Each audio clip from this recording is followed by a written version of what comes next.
I haven't changed the seating plan in my classroom for the last 19 years, and here's why you shouldn't either. We are the neuroscience behind behaviours, and we use neuroscience to make behaviour easier. We use the Behaviour Brain methods, which is the neuroscience and brain science behind behaviour, because when we understand the brain, behaviour becomes easier. I'm Danielle Douglas, the Behaviour Brain consultant from the UK's first behaviour and neuroscience school. We proudly support over 80,000 educational influencers, teachers, schools, and residential children's homes with behaviour. Our tools and techniques are award-winning. They underpin our methods, frameworks, and our whole school behaviour curriculum. So I didn't wake up one day and think, you know what the world needs? Another behaviour specialist. This role was born out of pure desperation. In 2007, I walked into a classroom for the very first time and realised I wanted 30 children to do what I wanted them to do and not what they wanted to do. And I learnt the hard way very, very quickly. In 2011, I had my first class of significant special educational needs children within the mainstream classroom. And it was after a tough Ofsted inspection. I was sitting in my car trying to decide if I wanted to continue teaching or not, and something had to change. All the behaviour management tools and techniques that I had used were based on opinions, what people said had worked for them or within their classrooms, but I needed something that was going to work for everybody. In 2016, alongside teaching, I opened my first business, which was a summer camp for kids. We grew to over 2 sites with over 1,000 children attending a week. However, this meant that I had 30 members of staff looking at me to tell them how to manage behaviour with their groups. So I decided I needed to double down. I needed to find the most vulnerable and challenging children that I could work with. So I started working in a residential children's home. From here, I then went into foster care and became a foster carer. I learned neuroscience and how to study brains and the behaviour brains, how the brain impacts behaviour and what we can do about that. And that leads us to today, using neuroscience to make behaviour easier. So the first thing I want you to do is grab a pen and some paper, because our brain will forget 50% of information within an hour. That means that in an hour's time, you will have forgotten 50% of the things that I have told you. So I want you to grab a pen and paper so that you miss nothing. So this topic always causes huge controversy on the internet, and I love talking about this topic. Now, how this came about. When I first started teaching, I realised that I wanted my classroom to be calm and the volume levels to be low. I'd learnt the neuroscience behind it, so I knew what I wanted it to feel like and why. However, the classroom next door was loud and chaotic. I could hear the classroom next door, the children from in my classroom and in the hallway. And I didn't want whatever was going on in there to be what was going on in my classroom. So I started to study what was happening in there. What were the routines? What were the structures? What were the things that were making the children act the way that they did? And one of the most significant things was the seats being moved. So let's just have a little think. I want you to reflect on your seating plan. I want you to think about, how often do you move children's seats within your classroom? Do you prepare children before you move them seats? What do you think the positives and the negatives are for moving children around? And how do the children react when you move children's seats? So what does the neuroscience show, and how have I made these judgments and then had huge success with this for the last 18 years? Neuroscience tells us that moving seats puts children's brains into the amygdala. In the amygdala, children cannot listen, learn, process, or understand. A change to routine, a change to structure automatically shuts down the thinking and learning part of the brain, and the brain is then wired for survival. Children are in the fight or flight without even realizing. Any change to routine or structure causes something called prediction failure, and this engages the amygdala in milliseconds. Yet in schools, we change the seating plan often. We want them to work with different children. We want them to move around. We might do it for our own sanity, and we might do it to share those problem children around the classroom. But do you realize when children go into the amygdala, what happens to their ability to learn?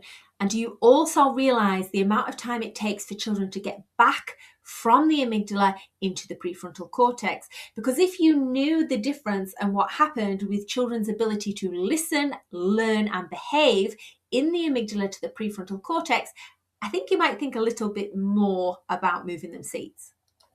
So obviously there's a balance, and I can see both sides. I completely understand the balance between wanting children to move seats, their ability to be able to talk to other children, their ability to communicate, get to work with somebody new. They might not like the child that they're already sat next to. There may be issues with the place that they are sat. I completely understand that there are pros and cons of both keeping children in their seats and moving children around. However, I also understand what happens in an amygdala hijack. I understand how long it takes to get a child out of an amygdala hijack.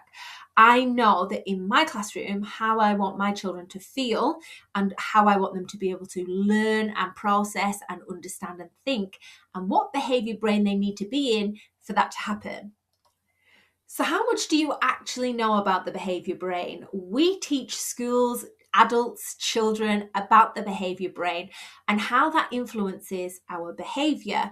But how much do you actually know about what happens when a child is in the amygdala versus the prefrontal cortex? We do training on this, and we have got so much more information and more webinars if you would like to know more about the amygdala or the prefrontal cortex.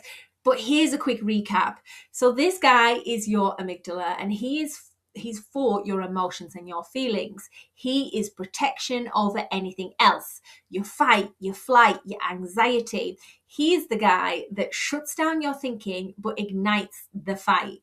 When you are in your amygdala, you cannot listen, learn, process, or understand. And this is exactly the same for children. An amygdala hijack can take milliseconds and you won't even know that it's happening. And this can happen thousands of times throughout the day. In my classroom, I want to limit the amygdala hijack as often as possible. And some of the things that put your children or you into the amygdala hijack will completely, literally blow your mind. Things like social threats, so falling out with their friends, puts them into the amygdala. So when they come back in off the playground and they're unable to settle and do their work, this is because they are in the amygdala.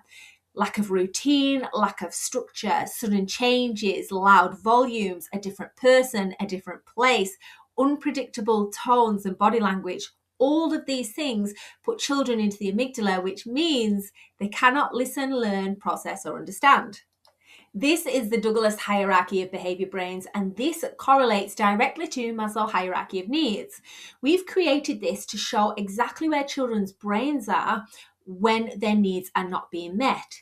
So, for example, if a child is hungry, tired, doesn't feel safe, their brain will automatically jump into the amygdala. So, for example, a child walking in the morning and their seat being moved, or they are further away from the door, they don't know how long it's going to take them to be able to get to the toilet, they're worried about their seat and who they're sat next to.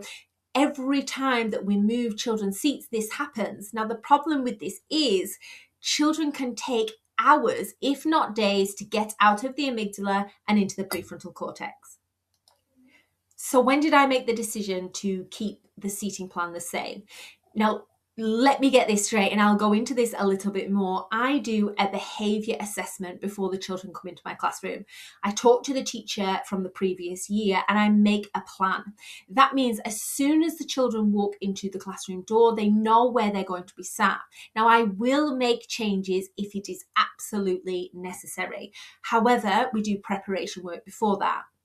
Within the classroom, I want my children to feel safe. I want them to understand their own amygdala and amygdala triggers. I want them to know that there is routine and predictability. This reduces the amount of time that children are in the amygdala. I want them to be able to learn, listen, process, and understand. I want them to sit in the happiness, not in the survival. So how do you want your classroom to feel? How do you want your kids' behaviour brains to behave and learn? Do you want them to sit in that amygdala? Do you want them to be in the prefrontal cortex? And do you know how to switch the brain from the amygdala to the prefrontal cortex? So I have questions about this all of the time, and we work really closely with schools. I was recently doing some CPD where one of the teachers asked me, what do I do if a child needs to move because they are annoying or distracting others? And my response is to deal with the child. Now, what happens is we need to deal with the issue, not move the child around. So instead of dealing and managing that child, applying consequences and structure, we move the child around. Now, what that doesn't do is solve the issue. That just moves that child around that is going to then continue to annoy and disrupt the learning of everybody else. So what we do is when there is a child that needs managing, we then approach and manage that behavior. So we don't pass the problem around like pass the parcel. We would deal and apply consequence and expectation to that behavior to stop that behavior from spreading around the classroom. What do we do if the original seating plan isn't working? We do a behaviour audit before the children come into the classroom. So I spoke about this previously. We assess the children and do a behaviour audit before they come in. If you would like to talk to us more about behaviour audits or grab a free behaviour audit from us, then you can do that. So we collect information about the children before they come into the classroom. We like to understand who they've sat with before, who they work well with, and then gauge where the children would be sat best. So for example, do they have an eyesight issue? Do they need to be sat closer to the front? We also learn about the impact that table layouts have on a classroom. So table layouts have a huge impact on the volume and noise of behaviour within a classroom. We have got a video about this. For example, rows are proven to engage learning much more than group tables. Horseshoe tables, you can control the volume and the behaviours from the middle, and group tables are obviously the loudest but better for interaction. So if you would like to know more information about table layout and the impact that that has on behaviour, then you're in the right place. We know that if a child is upset, they have already left the learning zone, and we don't want our children within our classrooms to be in the amygdala. We want them to be in the prefrontal cortex. So how do you feel about moving your children around now that you know the neuroscience?